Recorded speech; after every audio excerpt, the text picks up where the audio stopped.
video on doing something with this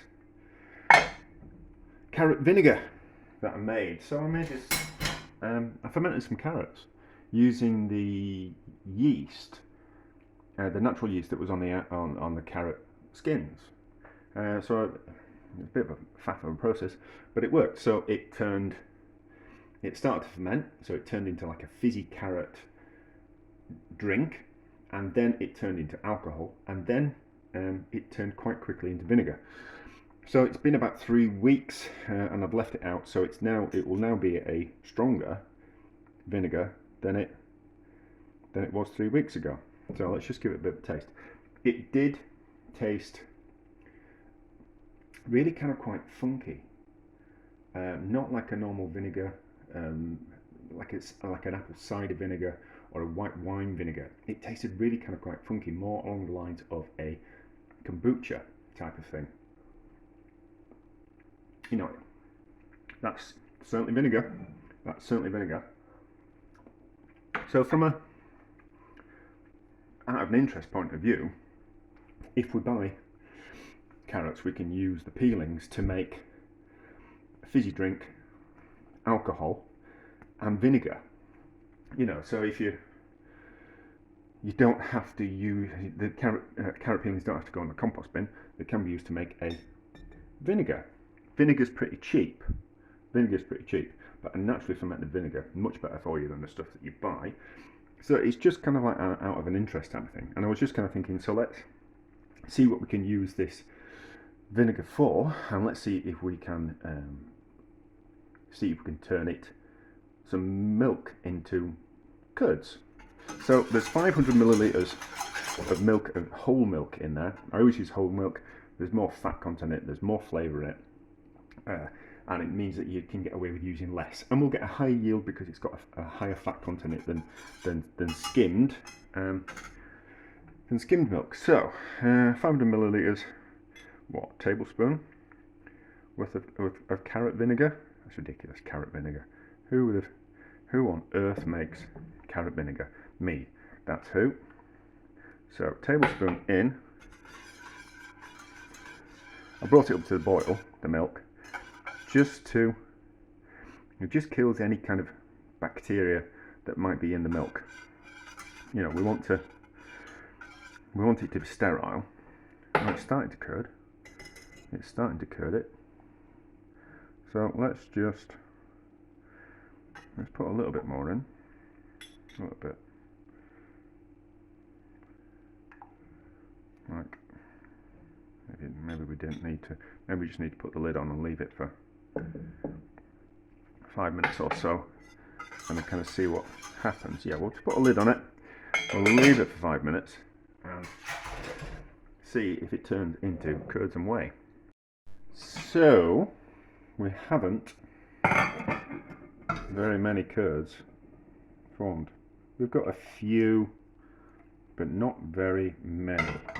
Let's give it a taste and see if we can get away with adding more vinegar. Otherwise, we're going to put a little bit of heat underneath it and get the curds to form that way.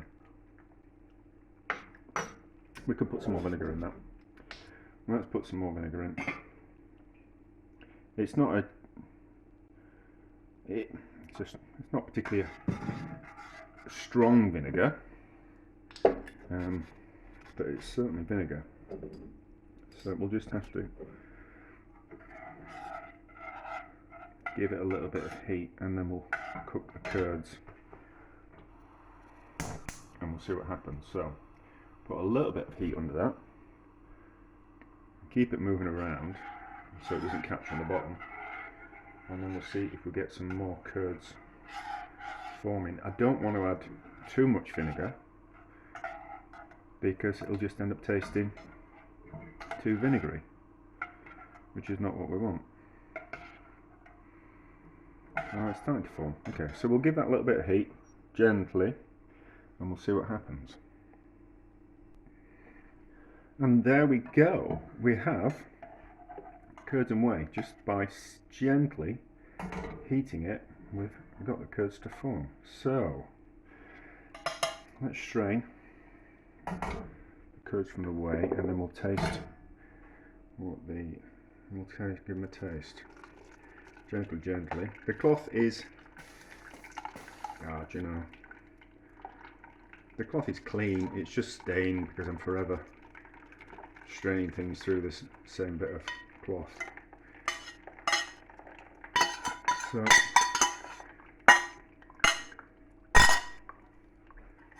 that out of the way. Now, I'll get that up over here and I'll stain the cooker. The cooker's always stained. So, the more we strain it, the thicker the curds become. So I don't want to make cheese, I just want to make some curds, and then we'll see if it tastes a little bit too vinegary. Nope, no, it's not vinegary at all. There we go. So we can use our carrot vinegar to make some curds. I'm going to let that. Let's leave that straining as long as possible. So we could turn that into, is it paneer cheese? That's like a non-rennet cheese. I think it's paneer, isn't it? I think so. I should know. I've got a friend who's a cheesemonger. I'm horrified that I didn't know that. So let's let that sit in the cloth and see how much whey we can get out of it. And then let's just, out of interest, see if we can put the blowtorch on it and see what happens if it grills like a normal cheese would. So if you put the cheese underneath the grill, it grills it, doesn't it? So let's just see. We'll let that strain, let it go cold, and then we'll get the blowtorch out and see if we can put a bit of a glaze on that cheese. And then we know that as part of the bigger project. So this is part of a bigger project, and I want to kind of strip down to the very bare minimum number of ingredients that we can buy and use things for. So the more we can do with something, the better. So this is probably, don't know why I'm explaining it in this video. So if we can,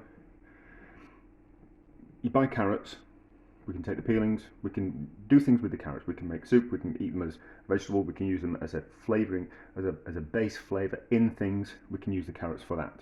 Then we can also take the peelings and we can turn them into a carrot alcohol, carrot fizzy drink, and a carrot vinegar. So from carrots, we've managed to get as many things out of the carrots as possible, make them as a diverse ingredient as possible. And then you kind of think of, so then we can take that vinegar and we can take milk and we can get the curds from the milk. So that turns milk from being something that we just add to soups, or we put make into a rice pudding, or put on our cereal to make it, or a porridge.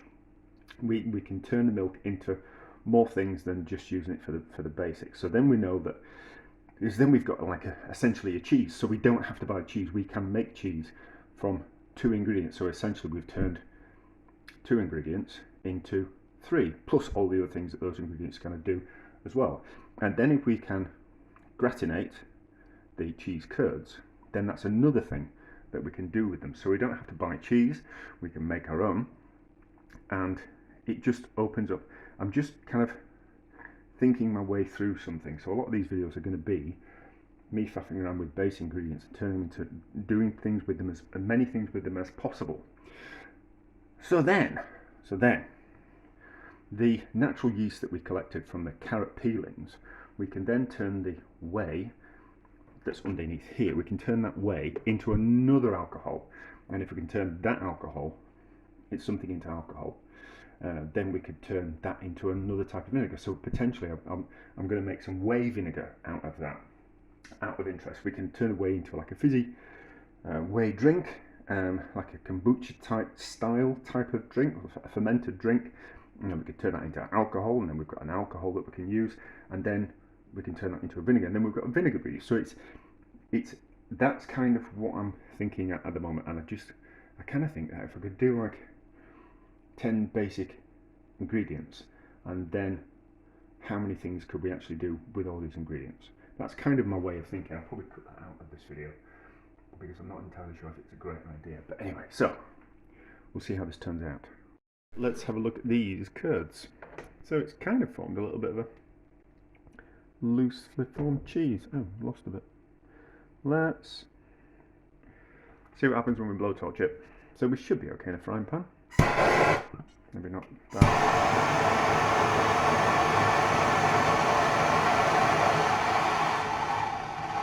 Yeah, that's a better flame.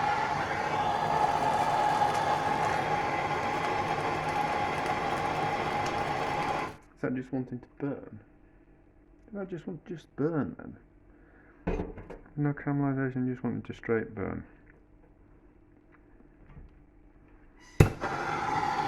Come down from there. Will it melt?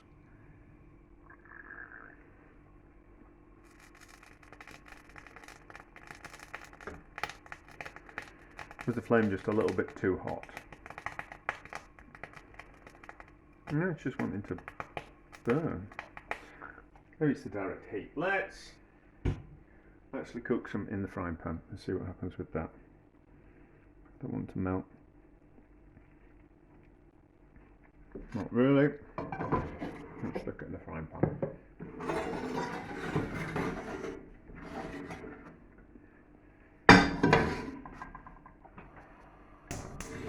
So, we'll crumble it in.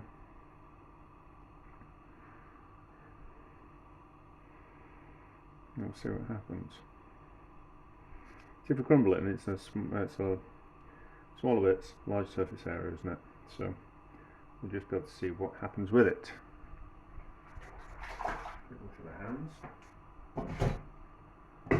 Suppose I could do some drying up while I'm here, but no, I can't be bothered. So you need to see this bit. How does it taste? Needs a bit of salt, doesn't it?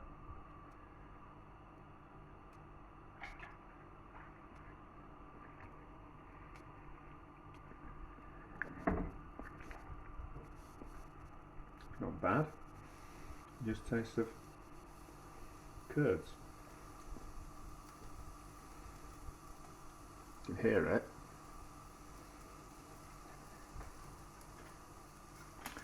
Let's take my blowtorch to bits while I'm not doing anything. Turn that down a little bit. So I'd like it to melt, but I don't think it's... Oh no, maybe. Let's turn it down some more.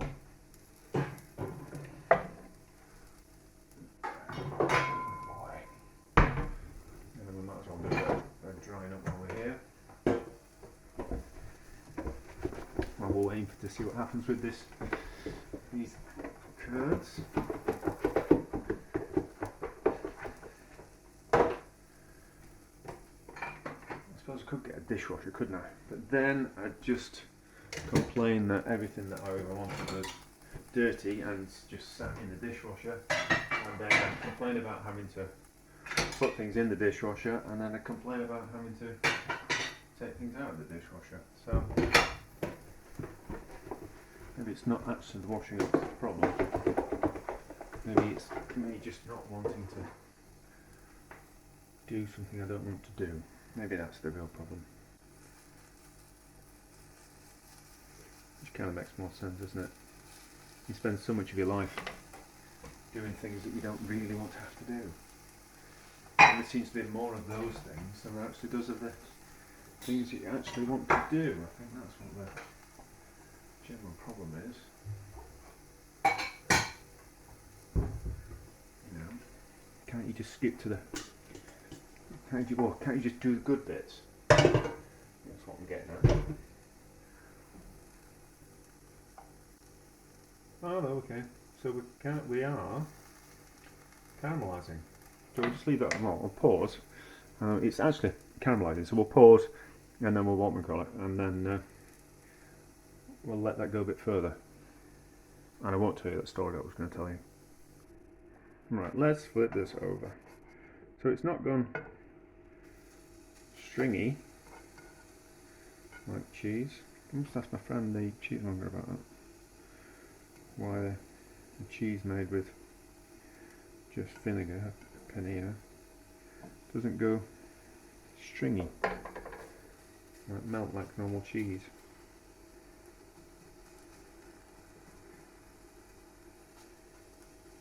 But we are getting some colour, so that can be used in some kind of way. Yeah, so we can make curds and cheese like a ricotta-ish from that carrot vinegar, but it doesn't act like a cheese, more like a feta, isn't it? More like a feta. Even like a normal cheese would have gone all gooey now, but this hasn't wanted to. Don't know why. Maybe it's down to the age. Maybe because it's a fresh cheese. Maybe it's down to the age of it. That if we let it mature, it would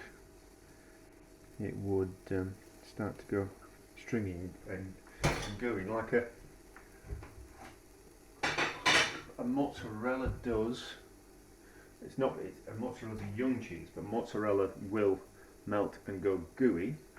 But the curds have been slightly cooked, haven't they? With the mozzarella. Maybe that's the part of it. Maybe you either need to age it or you need to.